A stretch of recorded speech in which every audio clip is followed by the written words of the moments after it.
मेरे घर में 2 बेटे हैं। क्या है मेरे घर में? जम के बोलो, 2 बेटे हैं। वाह। और तेरे यहां तो के भगवान की कृपा है, मेरे घर में ये 2 मेरी बेटी है किए देखिए। दूसरा बोला भैया भगवान ने बहुत कृपा करी, मेरे को तो इतनी कृपा करी कि मेरे घर में भगवान ने 2 बेटे दे दिए, चिंता मुक्त हुआ। दूसरा जो खड़ा था उसकी आंख में आंसू भर गए, मेरे घर में 2 बेटियां हैं। फिर बोला अच्छा हुआ भगवान ने मुझे बेटे दिए। कहाँ? बेटियों पढ़ने जाए, कॉलेज जाए, उनको लेने जाओ, छोड़ने जाओ, उनका ध्यान रखो, इसलिए अच्छा है घर में बेटे हो गए। भगवान ने अच्छा मेरे घर में बेटी नहीं दी। इतने में पास में बेटी खड़ी थी, बेटी ने अंकल का कुर्ता खींचा। अंकल, ओ अंकल। हाँ बेटा बोल। अंकल, भगवान बेटी हमेशा मन वाले को, दिल वाले को और किस्मत वाले को देता है, भगवान बेटी कभी भिखारी को नहीं देता। वो छोटी सी लड़की ने, छोटी सी बेटी ने अंकल का कुर्ता खींच कर दी, कहा कि भगवान बेटी हमेशा दिल वाले को, किस्मत वाले को, भाग्य वाले को देता है, भिखारी को नहीं देता। जिसका मन ही नहीं है दान देने का, जो बहन तक को तो कभी 1 रुपया निकाल के नहीं दे, कभी ननन तक को अठन्नी नहीं दे, भगवान ऐसे के घर में क्या छोरी देगा? क्या देगा? भगवान बेटी उसको देता है जिसका मन बड़ा। बेटी आ रही है, देव भाग्य से। और बेटी अपनी किस्मत। एक बार स्वामी विवेकानंद वैष्णो देवी की सीढ़ियां चढ़ रहे थे, एक किसान कंधे पर अपनी बेटी को लेकर जा रहा था, दूसरी बेटी का हाथ पकड़ के जा रहा था। स्वामी विवेकानंद ने कहा बाबा कहाँ जा रहे हो? ऊपर दर्शन करने। तुम्हारे को तुम्हारी बेटी का बोझा लग रहा होगा, लाओ मैं तुम्हारी बेटी को अपने कंधे पर बिठा लेता हूँ, ऊपर जगदम्बा के मंदिर में दे दूंगा, माँ देवी के मंदिर में दे दूंगा। इतने में किसान ने कहा स्वामी विवेकानंद जी, बेटी बाप के कंधे पर बोझा नहीं होती, बेटी जब तक कंधे पर रहती है तो बाप के बोझ को भी हल्का कर देती है, वो बेटियां हुआ करती हैं। बेटी बाप पर बोझा नहीं है। जिस बाप को बेटी बोझा लगे वो बाप नहीं हो सकता। किस्मत वाले हैं। एक बार बेटा अपने माँ बाप को दुखी देख लेगा, पर बेटी कभी अपने माँ बाप को दुखी नहीं देख सकती। थोड़ा सा भी दुख आता है ना तो बेटी कह देती मम्मी अगर तुम्हें यहाँ पर नहीं अच्छा लग रहा तो मेरे पास चलो, मेरे साथ रहना, मेरे पास में रहना, क्यों चिंता करती हो, चलो मेरे साथ में। बेटी होती है, जब तक घर में रहती है ना, कल आप लोग सुनेंगे पार्वती जी की विदाई, जब तक घर में रहती है चहकती रहती है, और जिस दिन चली जाती है तो तुम भी उसका मुंह देखने के लिए तरस जाते हो। बेटियां होती ही ऐसी हैं, बेटी का जीवन होता ही ऐसा है। मायके में रहती है तो जब तक कुंवारी रहती है पिताजी के साथ में बैठकर भोजन करती है, बाप के लिए आगे आगे बढ़कर, पिताजी थक के आए चाय ला कर दे देगी, जूस बना कर दे देगी, दूध ला कर दे देगी, पापा से पूछ लेगी पापा कुछ थके हुए लग रहे हो, बहुत काम रहता है, मत करा करो इतना, क्यों करते हो पापा, टाइम नहीं मिलता, थोड़ा सा तो घर में रहा करो। बेटी एक ऐसी होती है जो बाप से आगे रहकर पूछ कर उनकी सेवा कर देती है, और एक बहू होती है घर में रहती जरूर है पर पति के लिए सब कुछ कर सकती है, पर जब ससुर थका मांदा आएगा पानी भी लाएगी तो टाइम देख कर लाएगी, चाय भी बनाएगी टाइम देख कर बनाएगी, और विचार करेगी कि सास बना दे तो सबसे अच्छा। परंतु एक बेटी होती है जो समय पर पिताजी को दवाई लेना है, और आज भी बेटी की भले शादी हो जाए पर बार बार फोन लगा कर बोलती है पापा शुगर बढ़ जाएगी, दवाई ले लेना, वो डॉक्टर बहुत अच्छा आया है उससे ले लेना, वो महाराज आए हैं उनसे मिल लेना। बेटी एक ऐसी होती है जो बाप के लिए तत्पर रहती है, बाप के लिए तत्पर।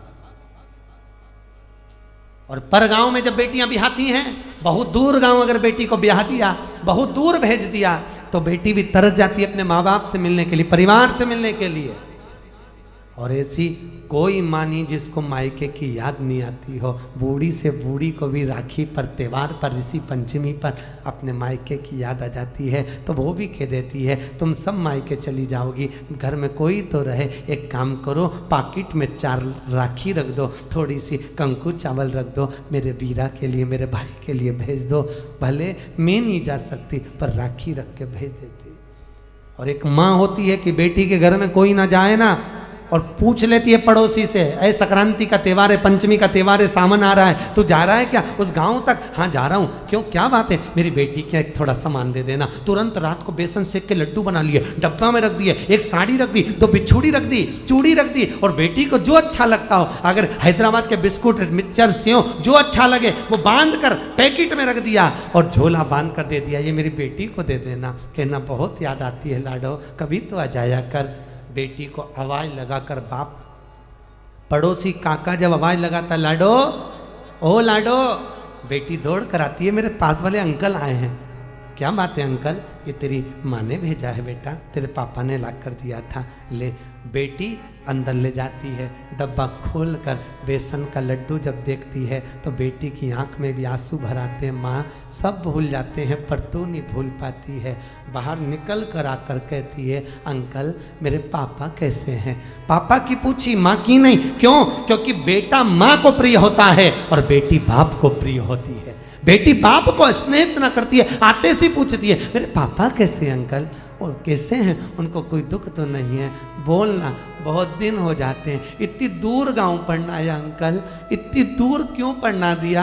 मेरे बाबुल को देखने के लिए तरस जाती हूँ, कभी मिल ही नहीं पाते। भैया भी नहीं आता, 30 त्योहार पर शहर में आता, काम करके निकल जाता, मेरे पास नहीं आता। क्यों? मैं उससे कुछ मांगती नहीं, मुझे कुछ नहीं चाहिए, 500 का नोट भी नहीं चाहिए, 1 रुपया नहीं चाहिए, साड़ी भी नहीं चाहिए, मैं आ नहीं सकती। घर आती हूँ तो मेरी भाभी को ऐसा लगता है कि ननंद आ गई, खूब लेकर चली जाएगी। मैं कौन समझाए भाभी, मुझे किसी चीज़ की कमी नहीं है, मेरे माँ बाप जब तक जिंदा हैं मेरा आने का मन करता है, मुझे बुलाते क्यों नहीं हो? बेटी एक ऐसी होती है जो भाव से दौड़ कर आ जाती है। सब बेटी का दिल ही ऐसा होता है। लोग कहते हैं बेटी की विदाई में सबसे ज्यादा मार रोई। शिव महापुराण में लिखा है कि बेटी की विदाई में सबसे ज्यादा हिमालय राज रोया, पत्थर भी रोया था पार्वती की विदाई में, पत्थर की भी आंख से आंसू निकल गए, हिमालय राज भी रो पड़ा। जानकी जी विदा हुए तो दशरथ जी जनक जी रो पड़े। बेटी की विदाई में जितनी माँ नहीं रोती उससे ज्यादा बाप रोता है। वो भी कह देता है इसको जो अच्छा लगे ना इसकी विदाई में दे दे, अच्छी अच्छी साड़ी दे दे, अटैची दे दे, देख ले जो चीज़ की कमी हो ना वो दे दे। पर आगे आकर कभी भी बाप रोता हुआ नहीं दिखता। दरवाजे के पीछे बेटी जब विदा होती है पीछे खड़ा हो जाता है, जा रही है, मैं कैसे विदा करूँगा इसको आगे से आगे कॉलेज ले जाना, स्कूल ले जाना, दुकान बंद कर करके चले जाता, ट्यूशन छोड़ कर आता। आज वही बेटी चली जाए, कहाँ देखने को मिलती। बेटी का जीवन बड़ा विचित्र है। जितने दिन घर में रहे साहब बहुत खुश हुई है, इसके आने से खुशी आई है। बेटियां आ गई, घर में आनंद आ गया। ननंद और बेटियां नहीं आए तो शादी का आनंद भी नहीं आता। इनके आने से कुछ नहीं दे पर आ जा। क्या मांग रही हैं तुमसे? नहीं तो एक जायदाद के हिस्सेदार ये भी है, जिस दिन खड़ी हो गई ना अदालत में पसीने छुड़वा देगी, पूरे फ्लैट का हिस्सा लेकर जाएगी। कम नहीं, बेटियां होती ही ऐसी। क्या मांगा दक्ष प्रजापति? हे जगदम्बा, हे जगतजननी, हे अम्बा, हे भवानी, मेरे घर में बेटी हो जाए। जगदम्बा खुद बोली, दुर्गा खुद बोली तुम्हारे घर में पहले से तो इतनी बेटियां, इतनी बेटी का करोगे क्या? जगदम्बा ने जब बोला, दक्ष प्रजापति कहते हैं जितने बेटों से सुख नहीं है साहब, बेटी का मुख देखकर सुख मिल जाता है, इसलिए मुझे बेटियां चाहिए। मेरे घर में ए जगजननी तुम प्रकट हो जाओ, ये मेरे घर में तुम आ जाओ। दक्ष प्रजापति ने जब कहा माँ तुम मेरे घर में आ जाओ, तुम मेरी बेटी बन जाओ, मेरी बेटी अगर घर में होगी तो मुझे सुख मिलेगा, मुझे आनंद मिलेगा। बेटी को कितना भी दुख होता है ना तो भी बाबुल से कहती नहीं है पापा मेरे को दुख है। हमेशा जब भी आएगी प्रसन्न दिखेगी, घर में कितना भी दुख रहे तो भी आनंद में। बेटा कैसी है? पापा अच्छी हूँ। बाबुल अच्छी हूँ। कोई तकलीफ नहीं बाबा ठीक हूँ मैं। अकेले में रो लेगी पर कह नहीं पाएगी।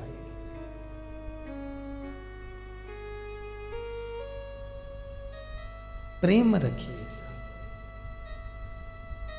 जितना रख सकते हो स्नेह रखिए। दूसरे घर की बेटियां अपने घर में आती हैं बहुत श्रद्धा लेकर, कितने अरमान लेकर आती हैं। सम्मान करिए। और बहुओं से भी निवेदन है, बेटियों से भी निवेदन है, घर के बुजुर्गों का सत्कार करिए।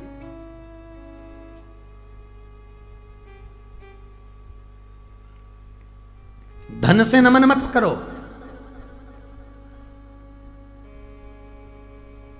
माता पिता का, सास ससुर का पैसा नहीं चाहिए। पैसा अगर मिल भी गया, हिस्सा जायदाद का मिल भी गया तो चोर चुरा कर ले जाएंगे, वापिस रोड पर आ जाओगे। टैक्स का छापा पड़ गया, सब चले गया, कुछ नहीं बचा। माता पिता का जायदाद हिस्सा नहीं चाहिए। माता पिता की सेवा कर लो, उनका आशीर्वाद चाहिए। जायदाद का हिस्सा तो कब बर्बाद हो जाएगा मालूम नहीं पड़ेगा, पर अगर आशीर्वाद मिल गया तो जीवन सार्थक हो जाएगा, फिर हिस्से की जरूरत ही नहीं पड़ेगी।